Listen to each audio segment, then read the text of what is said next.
नजर बद की हकीकत, अलामात और नूरी तदारुक। नाजरीन, रूहानी उलूम की दुनिया में नजर बद एक ऐसा मौजू है जिसका तज़किरा कदीम तहजीबों से लेकर जदीद दूर तक मिलता है। इसे महज एक वहम करार देना इल्मी व रूहानी हकाइक से चश्मे पोशी के मुतरादिफ है।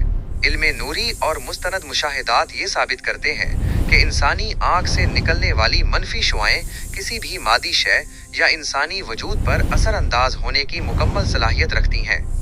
आज की इस वीडियो में हम नजर बद की साइंसी व रूहानी हकीकत, इसकी पेचीदा अलामात और नूरी उलूम की रोशनी में इसके मुस्तनद इलाज का तफसीली जायजा लेंगे। नजर बद की माहियत और अक़साम। नजर बद दरअसल इंसानी हसद या हद से बढ़ी हुई पसंदीदगी के नतीजे में पैदा होने वाली एक जहरीली लहर है। रूहानी माहिरीन इसे 3 बुनियादी अक़साम में तकसीम करते हैं। नजर हासिद, वो मनफी लहर जो किसी की नेमत को देखकर जलने और उसे ख़त्म करने की ख्वाहिश से पैदा होती है।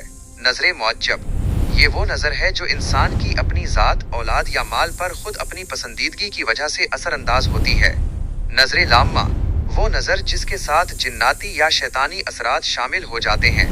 इन तमाम लहरों का पहला हदफ इंसानी वजूद के गिर्द मौजूद हाला यानी औरा होता है, जिसमें शिगाफ पड़ने से इंसानी जिस्म मुख्तलिफ बीमारियों और नागहानी हादसात की जद में आ जाता है। तशखीस, नजर बद की मुस्तनद अलामात। प्रोफेशनल नुक्ता नज़र से नजर बद की दुरुस्त तशखीस के लिए दर्ज झैल अलामात का मुशाहिदा ज़रूरी है। जिस्मानी अलामात, कंधों और गर्दन के पिछले हिस्से में मुसलसल बोझ का रहना, चेहरे की कुदरती रंगत का अचानक जर्द या स्याह पड़ जाना और आंखों के नीचे गहरे हल्के बनना। नफ्सियाती अलामात, तन्हाई पसंदी का रुझान, बिला वजह उदासी और रोना और रोजमर्रा के काम काज से शदीद बेजारी। मादी अलामात, कारोबार में बगैर किसी जाहिरी वजह के मुसलसल नुकसान होना, घरेलू मशीनरी का बार बार खराब होना और घर के माहौल में एक खास किस्म का भारीपन या नहुसत महसूस होना। अगर तिब्बी मायने और टेस्ट नॉर्मल हों लेकिन ये अलामात मौजूद हों तो ये कवी इम्कान है कि मामला नजर बद का है।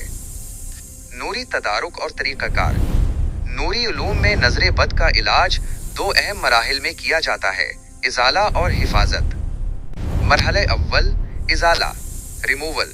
नजर बद के असर को जड़ से ख़त्म करने के लिए सूरह अल-क़लम की आखिरी 2 आयत, आयत नंबर 51 और 52 का इस्तेमाल सबसे मुस्तनद माना जाता है। तरीक़ाकार ये है कि बावुज़ू हालत में एक प्याला पानी लें, इस पर 11 मरतबा दुरूद इब्राहिमी और 41 मरतबा ये आयत तिलावत करके दम करें। ये पानी 3 से 7 दिन तक मरीज को पिलाया जाए और उसके चेहरे पर छींटे मारे जाएं। मरहला 2, लोग हिकमत, ट्रेडिशनल विजडम।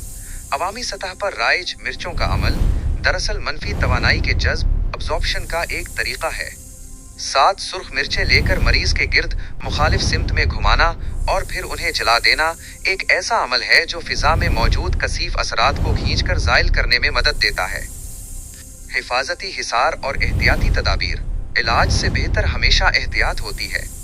मुस्तकिल हिफाजत के लिए मुअव्वज़तीन, सूरह फलक और सूरह नास की तिलावत सुबह शाम करना एक आहनी रूहानी हिसार की मानिंद काम करता है। इसके अलावा चंद एहतियाती तदाबीर ये हैं: अपनी नेमतों, खुशियों और बड़ी कामयाबियों की गैर ज़रूरी नुमाइश से गुरेज करें। घर से निकलते वक्त मसनून दुआओं और आयतुल कुर्सी का एहतिमाम करें।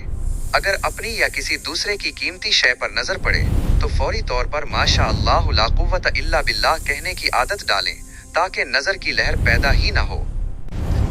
इख्तिताम, उम्मीद है कि नजर बद के हवाले से ये इल्मी और फन्नी मालूमात आपके लिए मुफीद साबित होंगी। रूहानी उलूम की मजीद गहराइयों और मुस्तनद हकायक को जानने के लिए अमलियात का भंडारा के साथ जुड़े रहिए। अगर आपका इस मौजू से मुताल्लिक कोई मखसूस सवाल हो तो आप कमेंट सेक्शन में पूछ सकते हैं। अपनी दुआओं में याद रखिएगा। अल्लाह हम सब का हामी और नासिर हो।